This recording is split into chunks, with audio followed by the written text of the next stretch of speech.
The Junkers Ju-87 or Stuka was a two-man German dive bomber and ground attack aircraft, designed by Hermann Pohlmann. The Stuka first flew in 1935 and made its combat debut in 1936 as part of the Luftwaffe's Condor Legion during the Spanish Civil War. The aircraft was easily recognizable by its inverted gull wings and fixed spatted undercarriage. Upon the leading edges of its faired main gear legs were mounted the Jericho trumpeter wailing sirens, becoming the propaganda symbol of German air power and the Blitzkrieg victories of 1939 to 1942. The Stuka's design included several innovative features, including automatic pull-up dive brakes under both wings to ensure that the aircraft recovered from its attack dive even if the pilot blacked out from the high G-forces. Although sturdy, accurate, and very effective against ground targets, the Ju-87, like many other dive bombers of the war, was vulnerable to modern fighter aircraft. Its flaws became apparent during the Battle of Britain. Poor maneuverability and a lack of both speed and defensive armament meant that the Stuka required a heavy fighter escort to operate effectively.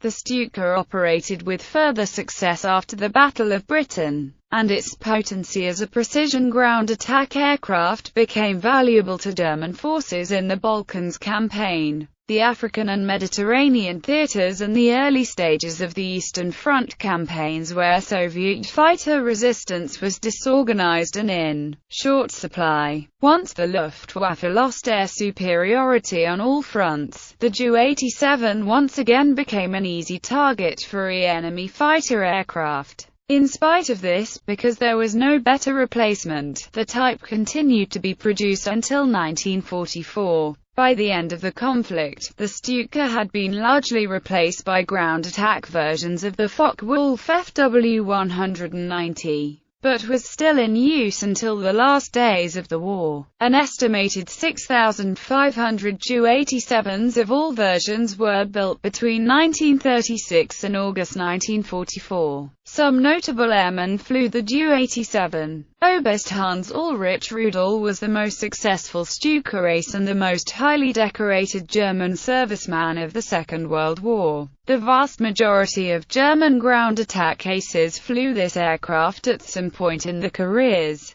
Development. Early design. The Ju-87's principal designer, Hermann Pohlmann, held the opinion that any dive bomber design needed to be simple and robust. This led to many technical innovations, such as the retractable undercarriage being discarded in favor of one of the Stuka's distinctive features, its fixed and spatted undercarriage. Pohlmann continued to carry on developing and adding to his ideas and those of DIPL in Karlsruhe, and produced the Ju-48, which underwent testing on 29 September 1928. The military version of the Ju-48 was designated the Ju-47. After the Nazis came to power, the design was given priority. Despite initial competition from the Henschel HS-123, the Reichsluftfahrtministerium turned to the designs of Hermann Pohlmann of Junkers and co-designer of the K-47, Karlsruhe. During the trials with the K-47 in 1932, the double vertical stabilizers were introduced to give the rear gunner a better field of fire. The main, and what was to be the most distinctive, feature of the Ju-87 was its double spar inverted gull wings. After Plauth's death, Pohlmann continued the development of the Junkers dive bomber. The Ju-48 registration DITOR was originally fitted with a BMW 132 engine, producing some 450 kilowatts. The machine was also fitted with dive brakes for dive testing. The aircraft was given a good evaluation and exhibited very good flying characteristics. Ernst Udet took an immediate liking to the concept of dive bombing after flying the Curtiss Hawk II. when he invited Walther Wever and Robert Ritter von Grimm to watch UDET perform a trial flight in May 1934 at the Jüterbog artillery range. It raised doubts about the capability of the dive bomber. UDET began his dive at 1,000 meters and released his 1-kilogram bombs at 100 meters, barely recovering and pulling out of the dive. The chief of the Luftwaffe Command Office, Walther Wever, and Secretary of State for Aviation Erhard Milch, feared that such high-level nerves and skill could not be expected of average pilots in the Luftwaffe. Nevertheless, development continued at Junkers. UDE's growing love affair with the dive bomber pushed it to the forefront of German aviation development.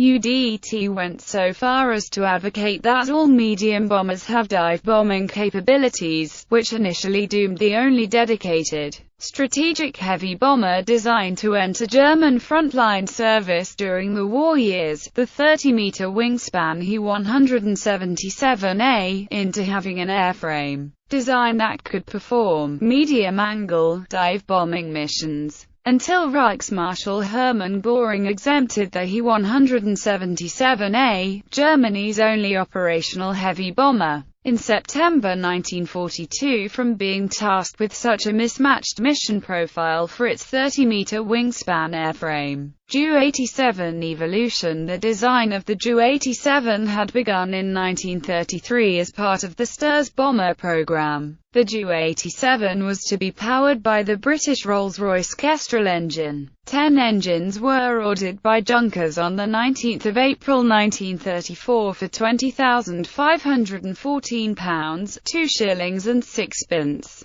The first Ju-87 prototype was built by Abflygindustrie in Sweden and secretly brought to Germany in late 1934. It was to have been completed in April 1935, but, due to the inadequate strength of the airframe, construction was not completed until October 1935. However, the mostly complete Ju-87 V1W near C-4921 took off for its maiden flight on 17 September 1935. The aircraft originally did not carry any registration, but later was given the registration DUBYR. The flight report, by Hauptmann Willy Neuenhofen, stated the only problem was with the small radiator, which caused the power plant to overheat. The Ju-87 V1, powered by a Rolls-Royce Kestrel V12-cylinder liquid-cooled engine, and with a twin tail, crashed on 24 January 1936 at Kloij near Dresden, killing Junkers' chief test pilot, Willy Neuenhofen, and his engineer, Heinrich Kreft.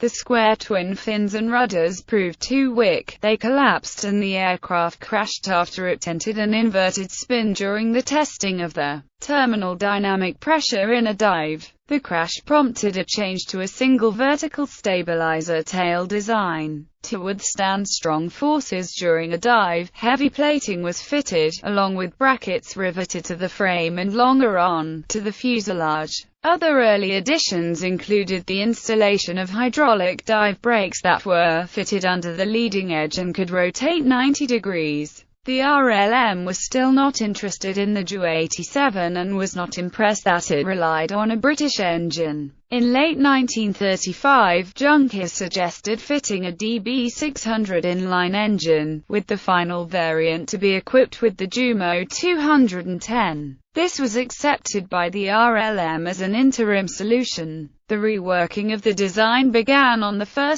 January 1936. The test flight could not be carried out for over 2 months due to a lack of adequate aircraft. The 24th of January crash had already destroyed one machine. The second prototype was also beset by design problems. It had its twin stabilizers removed and a single tail fin installed due to fears over stability. Due to a shortage of power plants, instead of a DB600, a BMW Hornet engine was fitted. All these delays set back testing until 25 February 1936. By March 1936, the second prototype, the V2, was finally fitted with the Jumo 210AA power plant, which a year later was replaced by a Jumo 210G. Although the testing went well, and the pilot, Flight Captain Hesselbach, praised its performance, Wolfram von Richthofen told the Junkers representative and construction office chief engineer Ernst Zindel that the Ju-87 stood little chance of becoming the Luftwaffe's main dive bomber, as it was underpowered in his opinion. On 9 June 1936, the RLM ordered cessation of development in favor of the Heinkel He-118, a rival design. UDET cancelled the order the next day, and development continued. On 27 July 1936, UDET crashed the He-118 prototype, He-118 V1DUKYM. That same day, Charles Lindbergh was visiting Ernst Heinkel, so Heinkel could only communicate with UDET by telephone. According to this version of the story, Heinkel warned UDET about the propeller's fragility. UDET failed to consider this, so in a dive, the engine oversped and the propeller broke away. Immediately after this incident, UDET announced the Stuka the winner of the development contest. Honing the design despite being chosen, the design was still lacking and drew frequent criticism from Wolfram von Richthofen. Testing of the V4 prototype in early 1937 revealed several problems. The Ju-87 could take off in just 250 meters and climb to 1,875 meters in just 8 minutes with a 250 kilograms bomb load, and its cruising speed was 250 kilometers per hour. However, Richthofen pushed for a more powerful engine. According to the test pilots, the Heinkel He-50 had a better acceleration rate, and could climb away from the target area much more quickly, avoiding enemy ground and air defenses. Richthofen stated that any maximum speed below 350 km per hour was unacceptable for those reasons. Pilots also complained that navigation and power plant instruments were mixed together, and were not easy to read, especially in combat. Despite this, pilots praised the aircraft's handling qualities and strong airframe. These problems were to be resolved by installing the Daimler-Benz DB600 engine, but delays in development forced the installation of the Jumo 210 Dalton's inline engine. Flight testing began on 14 August 1936. Subsequent testing and progress fell short of Richthofen's hopes. Although the machine's speed was increased to 280 km per hour at ground level and 290 km per hour at 1,250 meters, while maintaining its good handling ability,